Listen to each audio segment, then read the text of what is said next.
There is an inherent flaw with the way that the Dynasty community values certain people. There is just something that doesn't make sense to me, right? Two things: recency bias and hype. These are things that completely contribute and shape the entire landscape of a player's outlook and a player's current ranking in terms of the Dynasty value of that asset. Yet, what should be mattering most is things like production, age, and upside. These are the things that really should be setting the landscape, and we're going to talk today about a lot of guys that are great examples of hype, recency bias, and things of that nature, really impacting the psychology of the Dynasty community and making people boost certain players up the rankings, as well as certain players that are completely underrated. They're producing, but since they don't have that same name, they're not, oh, Joe Burrow, they don't have that same name factor, then maybe they're sliding under the radar. A lot of names to talk about today. If you appreciate and want to see more content, please smash the like and subscribe button. Appreciate every single one of y'all. Let's start talking about the guys first that are overhyped. Justin Herbert. I'm not even looking at my list because I already know who it's going to be number one. It's Herbert. Why in the world? Let's remove picks from this for now. Why is Justin Herbert number 25th? Now, again, he is so hyped up that without me pulling up his stats real quick, which I will in a second, you're probably thinking, bro, Herbert is listen, he's elite in real life. Sadly, he has had two elite seasons, his first 2 years in the league. A wham bam, thank you, ma'am. I'm not a scam. 22 points per game, back-to-back years.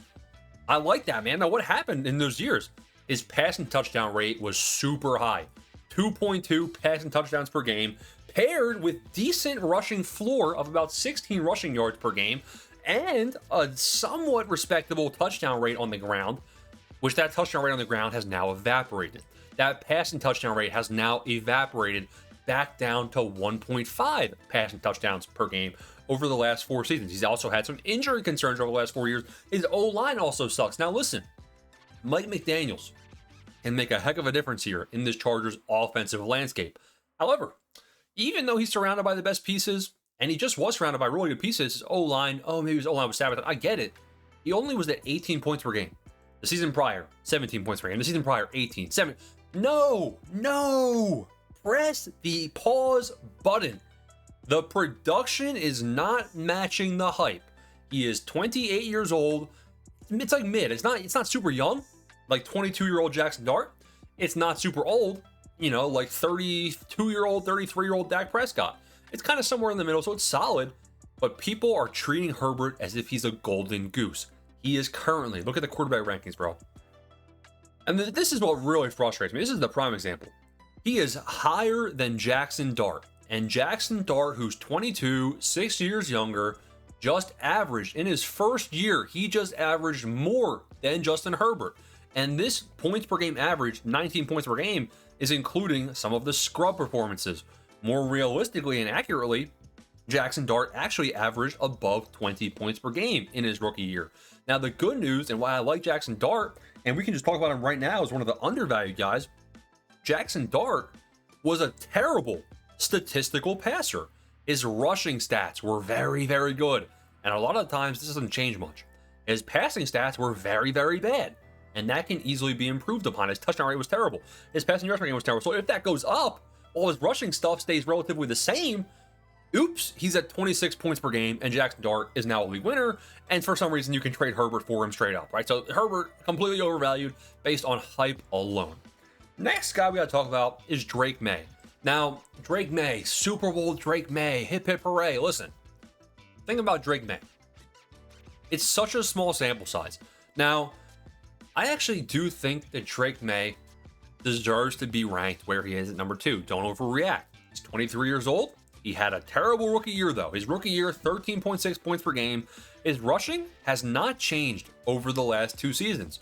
This is what I'm saying. This is a good comparison to who we just talked about, Jackson Dart, where the rushing stuff stayed the same, but Drake May improved drastically as a passer. His touchdown rate went from 1.2 to 1.9. Yards per game almost doubled, up to 275 yards per game. Okay. However, very small sample size. How long can this continue, and what happens if it does not? Well, Jaden Daniels is a prime example. Jaden Daniels, wow, great season. and then a terrible season, right? If Jaden Daniels has a bad season, back-to-back years, I think we see Jaden Daniels drop 15, 20 spots in the overall rankings, and he's going to shed value insulation. Similarly, when you've reached the peak of the mountain in terms of value, which Drake May has, he's now one of, if not the most valuable dynasty assets. Is it time to capitalize now before some of this value insulation potentially shreds? I don't know. It might be, because if we see him take a step back in any way in terms of passing, his rushing floor is 30 yards per game. Like, it's all right. Now, the Patriots should also get better pieces around him in the future, because Diggs, Booty, like, it's not necessarily the best supporting cast, but they are a Super Bowl team. Next name, we got to talk about CeeDee Lamb. CeeDee Lamb, this is a name that is highly driven by hype. What people are not going to be talking about is that he's in his prime currently, but give it a year or two, and he's one injury away from really being somebody that people start talking about as being old.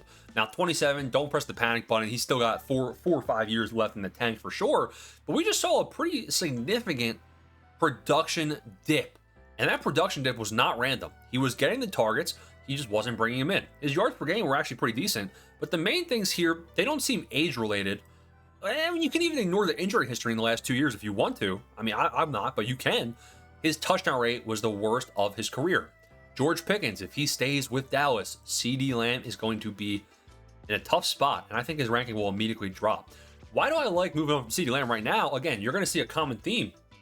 I like taking the value while I can, because I believe all of these guys deserve to be lower or will end up lower at some point, right? Like Drake May and CeeDee Lamb, sure, they deserve to be here, but I foresee that Drake May could be lower in the future, and CeeDee Lamb, I honestly have him a little bit lower right now. Talent-wise, he deserves to be here, and even production-wise, I see why he is here. I'm just thinking a little bit longer term here, and I'm fine moving on from CD. Justin Jefferson, similar story. He's about the same age as CeeDee Lamb. These guys are in their prime, quote-unquote, but your prime is capped by the quarterback. You're going to have J.J. McCarthy for at least the next season. Value insulation goes away quick. He just had 12.6 points per game. Absolutely terrible. And let's take a look at this. Let's not forget, Justin Jefferson injured in 2023. People are not going to keep tolerating Justin Jefferson's volatility or poor performance. If he has a bad season in 2026, listen, that could result in J.J. McCarthy going away and then getting a better quarterback in 27, which could be good for him in the long term. But by then, he'll be closer to 28, and his value will have went down because of another poor season. So Jefferson is a scary one as well that you might want to start considering cashing out on. 4 more guys to talk about in the overhyped category, and then we'll talk about guys that are underhyped, guys that you can gain value on, guys that people are overlooking production. So the next name we got here is Ted McMillan. Ted McMillan is actually fairly ranked when you consider his age and his rookie season. He had a good season, man, but he's capped by Bryce Young. Bryce Young, he's playing under his 5th-year option, I believe, for Carolina next season. I'm not a believer, man. I know they made the playoffs. They didn't have a winning record. They didn't win the playoff game. Bryce Young is not good. I just don't think he's good. I don't think he's good, and I think that they're going to be stuck potentially with a mediocre quarterback if they tolerate him for another year after the 5th-year contract expires. It's obviously a huge year for Bryce Young here. T-Mac is going to be limited by that, quarterback play. He just had 7.5 targets per game. That's good, but his catch rate was very low, probably because the throws were terrible. His receiving yards, not necessarily the highest either. His touchdown rate in the end zone, not great because the Panthers' offense was not great. So Ted McMillan, his ceiling could be 17, 18 points per game in the future if he was attached to Jacoby Brissett like Michael Wilson just was. He ain't. He's got Bryce Young. And that scares me for the next couple of seasons. I think it'll hurt his value compared to where it currently is. When you win Rookie of the Year, people will get excited and you can cash out for some good assets. Dak Prescott is a bit overhyped coming off of his great year. Now, the reason I say great year, look at Dak. Anytime Dak plays the full season, 2023, 2021, all of these first 4 seasons, he's a top 10 quarterback and usually even higher because, like Justin Herbert in his first 2 seasons, Dak is somebody that will maintain a touchdown rate of around 2, especially if Pickens were to re-sign. No rushing upside whatsoever, but his passing touchdown rate is so high that he actually will produce pretty solid overall in the course of a season, and he can hover around that 20 point per game mark pretty easily. 33 years old. What if Pickens leaves, and what if he gets injured? 33. Pretty significant number here coming in here for Dak Prescott. And, you know, we've just saw that he is a pendulum where he'll be injured, not injured, injured, not injured, and he will produce. But I'd rather cash out now when we're on the good side of that pendulum and people are treating it as such, and he's in the mine, the gold mine, where there's a lot of gems around them. BTJ, Judkins, Kyron Williams, Tyler Shuck is 50 spots lower than he should be in these rankings. You know, there's some good names to go out there and go buy right now. So that's why Dak, I say, is a bit overhyped. Wearing the star on his jersey, that's probably why as well. CMC, no idea why he's still here. He is 30 years old. Okay, Derrick Henry is 32 and still producing. Derrick Henry's getting a lot of touchdowns. In theory, CMC could also be like that as well. But Christian McCaffrey has the worst injury history known to mankind. That's scary.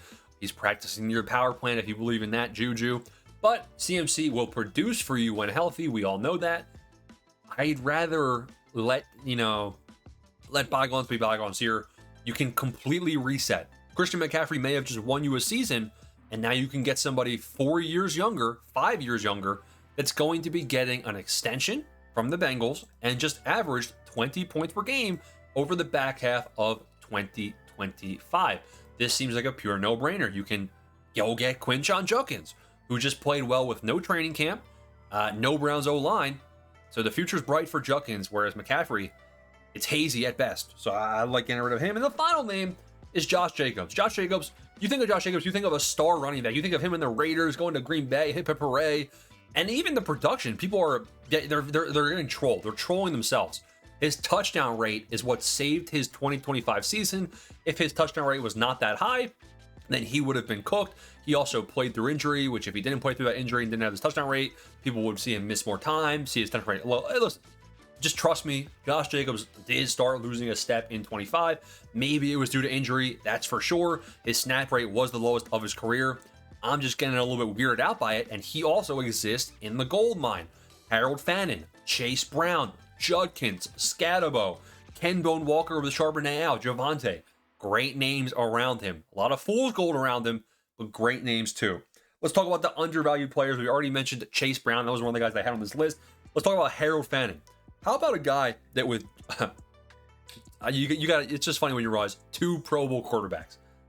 See, like, my whole pitch on Fannin is Harold Fannin. Oh man, this guy produced with 3 different quarterbacks. 2 of them were Pro Bowlers, and you think to yourself, you're like, oh, that's impressive. Dude, how did they make the Pro Bowl? That's a funny thing, right? But you got Shador, you got Dylan Gabriel, you got Flacco, and he consistently was at that 11.6 point per game average. It didn't really change too much with the quarterbacks, and if anything, he improved with Shador. It's celebration. It's time. Look at the touchdowns. He was putting up touchdowns with Shador, who's going to be the quarterback most likely in 2026. The future is bright for Fannin. He was out there running routes as a receiver. Yes, please. So Harold Fannin, this is someone that he listen. If you get disrespected coming into the draft, coming out of the draft, if you get disrespected going into the draft, they're going to disrespect you coming out of the draft. We see this with Kyron Williams as well. Kyron Williams is somebody that has always been productive the last 3 seasons since he got his chance. Again, listen, people hated him coming out. He was doing nothing. However, once he got the role, he started making a name for himself, man, and he took over from the scrub. Who was it? The guy that ruined one of my fantasy seasons. Please comment it down below. It wasn't Gurley. You guys know who I'm talking about. Oh, that's gonna eat me alive. The dude, the Rams running back that Kyron replaced. He went to the Saints too. He went to the Saints. Who is it? Who was the Saints running back? He was the Rams running back. Then he was on the Saints. Please comment it. It'll make my day. But the Rams, Kyron Williams, once he got a chance to prove himself, he's been 16, 17 points per game, and he got the extension he wanted. He's pretty young, 26 years old. But since he didn't have that hype coming out, and he wasn't the immediate starter, Kyron Williams, definitely a name that's underrated. Fannin is treated the same way. People were skeptical of him because he was at Bowling Green. Maybe his competition wasn't the best. He broke college records, and now he's looking good in the NFL as well. And he's very, very young, 21 years old. That's huge for the Dynasty community as well. Let's talk about Javonte Williams. If Javonte comes back here with Dallas, I like it. Obviously, there's the injury history here, but you could argue that now that he's getting further removed from that gruesome injury in 2022, we're seeing him pick up some speed. He had his best season of his career. A lot of it can be attributed to his touchdown rate. His yards per attempt was the best of his career, 4.8 yards per attempt, and he was getting still pretty involved in the receiving game, but I believe that he will be solid because of this touchdown rate. I don't foresee a world where Javonte just stops getting red zone opportunities because this Cowboys offense, we already looked at Dak. They're going to be in the red zone a lot. And if Javonte were to resign, things are still looking pretty solid for the man. Tyler Shuck. Again, nobody's talking about this guy going into the draft. Everyone's talking about him coming out. And he's pretty underrated. Like this, again, fan voted rookie of the year. So now he's getting some of the hype.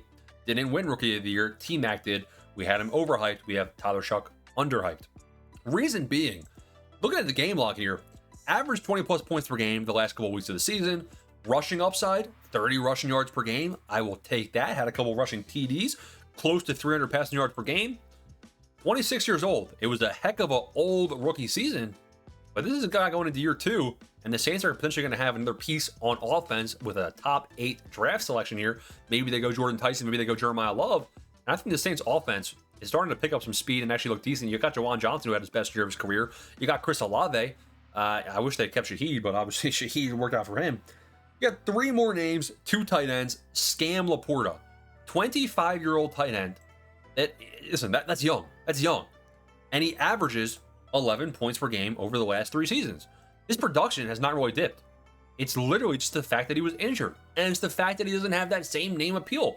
Like when Sam Laporta missed half of 2025, people forgot he existed because the Lions offense wasn't good. The Lions weren't mainstream as much anymore. Well, I don't care when you have a guy like all that matters is the numbers. Herbert producing 15 points per game. I'll take, Joe Random. If you're an MLB fan, Joe Random giving me 27 points per game. I don't care what they're ranked. I want the actual numbers on my lineup every week. And Sam Laporta gives you that. Now, Oronde Gadsden's a bit more of a dark throw here. Oronde Gadsden didn't have hype coming into the draft. That's why he's still underranked. He started gaining some respect and hype in this 4-week stretch, but this is more of a breakout candidate than a lock for sure. Final name is Brian Thomas Jr. Now, Brian Thomas Jr. was quick to get hype. He was actually somebody that was very, very hyped, very bumped up in the rankings. And I think he actually is overranked currently where he is. So he is overranked in a sense, but I think these rankings are not accurate to where the Dynasty manager holding him actually ranks him. I think the Dynasty manager holding him probably ranks him closer to 60 overall because he was so bad in 2025. With that said, he is actually undervalued. He lost value insulation with those managers very, very quick. And the mainstream media is doing him dirty, right? They're saying, oh, listen, Parker Washington is going to be the next Randy Moss. Jacoby Myers, he's 30 years old, but ignore that. He's here to stay. Travis Hunter. Ooh, Travis Hunter's the new bright object. This is BTJ's show, and he will reclaim it in 2026. So I hope this video helped you give an understanding of how the Dynasty community sometimes use psychology and recency bias. We haven't even talked about draft picks either. Like draft picks are very cyclical in value as well. As you get closer to the draft, you'll see a lot of these picks usually go up in value. But also, you'll also have to keep in mind that as we, get news that, the second round is actually going to be weak this year, then you'll see the picks start going down in value. Whereas you can actually have that information readily available to yourself beforehand and time these cyclical parts of the market with picks and with players. Smash the like and subscribe button. I'll see you boys in the next one. Comment down below any questions you got.